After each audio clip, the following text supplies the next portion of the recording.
Jadi hari ini saya mau bicara soal deregulasi paket kebijakan yang diumumkan oleh Pak Presiden dan Pak Menko Perekonomian kira-kira 3 minggu yang lalu ya.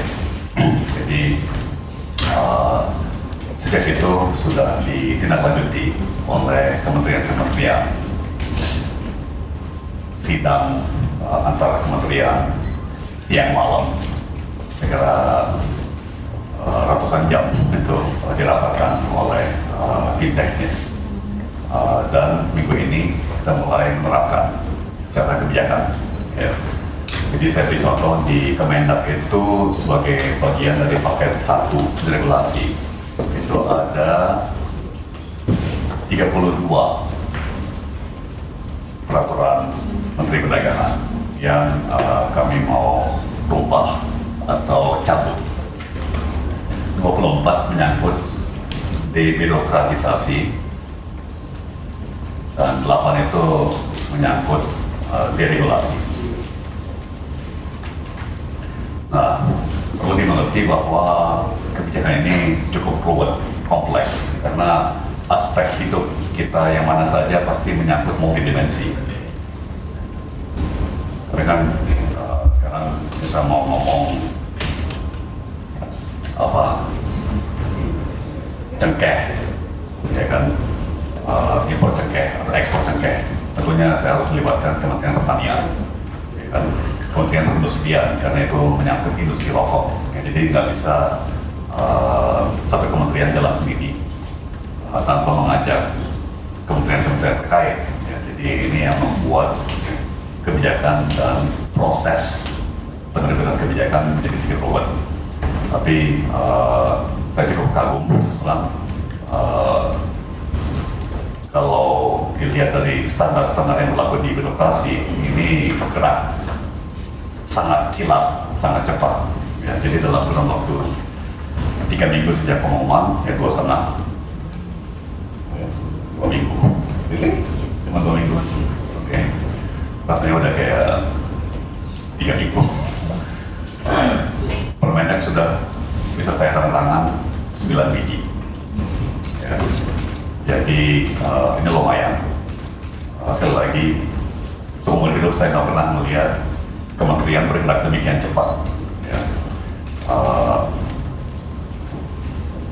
Nah, hari ini saya mau menguraikan 9 permendak yang akan saya tanda tangan minggu ini. Saya kasih dulu listnya, ya. Dan nanti saya kira bila perlu dari Humas bisa lengkapnya. Jadi satu itu mengenai yang kita namakan API, angka pengenal importir. Oke, by the way, ini yang sangat membosankan, sangat teknis. Tapi saya cepet-cepet uraikan aja terus kalau kita ngomongnya seru. Oke, satu mengenai angka pengenal impor, kedua mengenai hortikultura, ketiga mengenai SNI, Standar Nasional Indonesia, keempat itu mengenai peraturan label berbahasa Indonesia pada produk yang beredar di Indonesia. Kelima itu menyangkut peraturan perdagangan antar pulau khusus gula rafinasi.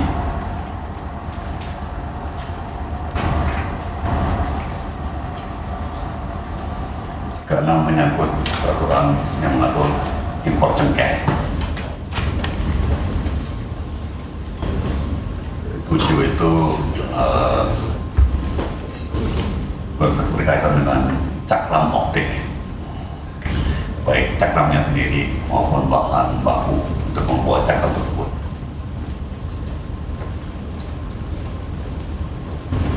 8 itu menyangkut sodium tripolyfosfat.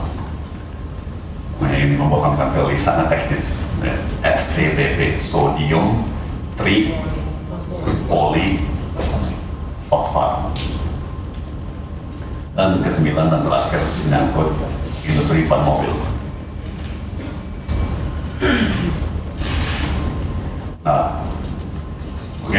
2009 itu. Pertama saya mau mulai dengan sharing kawan-kawan istilah favorit baru untuk saya, yaitu KITE. KITE.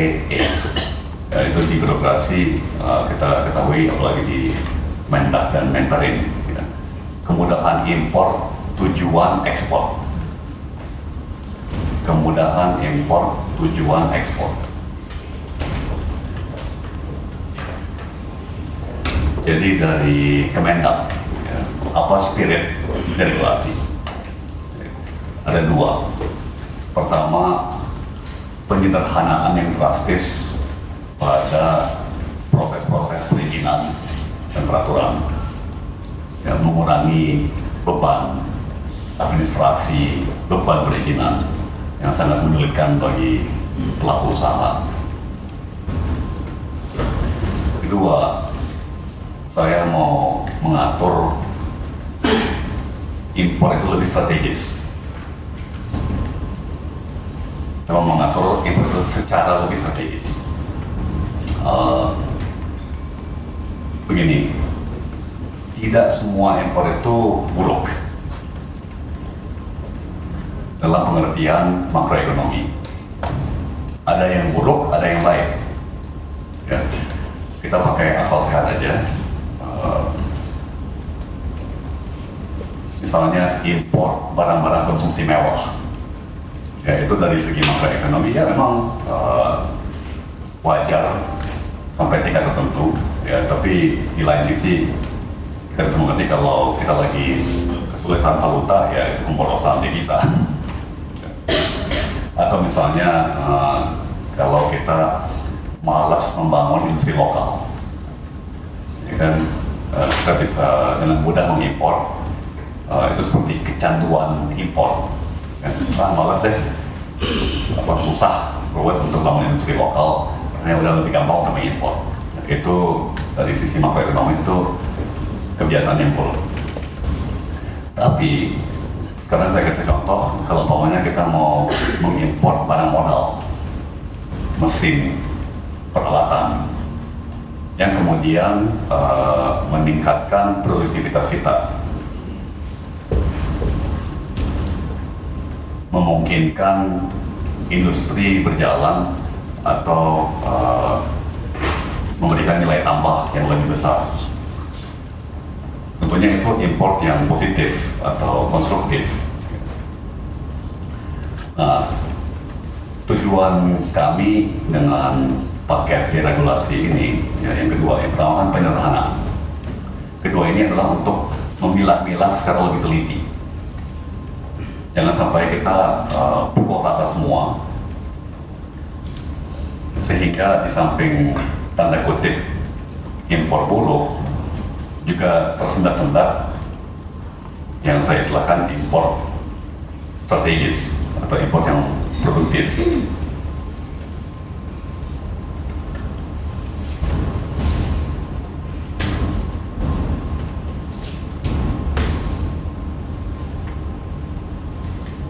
Jadi memang jangan salah mengerti, ya, bukannya saya membuka lebar pintu untuk impor, ya, tapi kami ingin lebih teliti dan lebih strategis dalam mengatur impor, apalagi di mana impor-impor tertentu itu menunjang industri ekspor kita.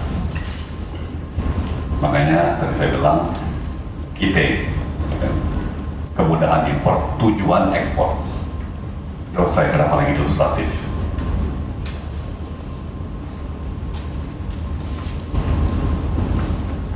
Oke, saya kasih beberapa contoh saja, jadi saya nggak akan membosankan kita semua dengan konsekuensi teknis, ya, dari 9 permendak ini. Jadi saya kasih beberapa contoh yang ilustratif.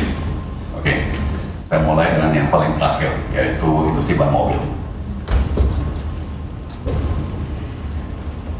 Industri ban mobil di Indonesia ini sudah kelas dunia.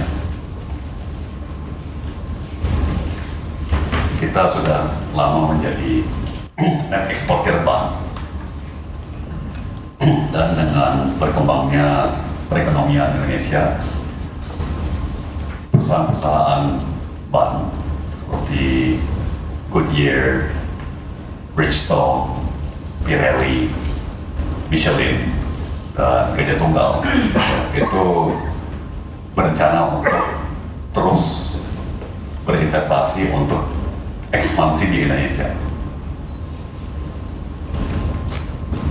Saya kira sudah diakui oleh banyak industri otomotif bahwa salah satu primadona perindustrian di Indonesia 10-20 tahun depan itu industri otomotif. Dan itu termasuk yang kita istilahkan auto parts, yang juga kemudian mencakup ban mobil.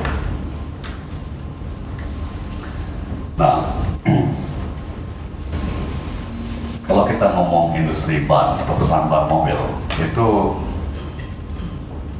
sewajarnya pasti dia harus melayani pelanggannya dengan tanda kutip full service.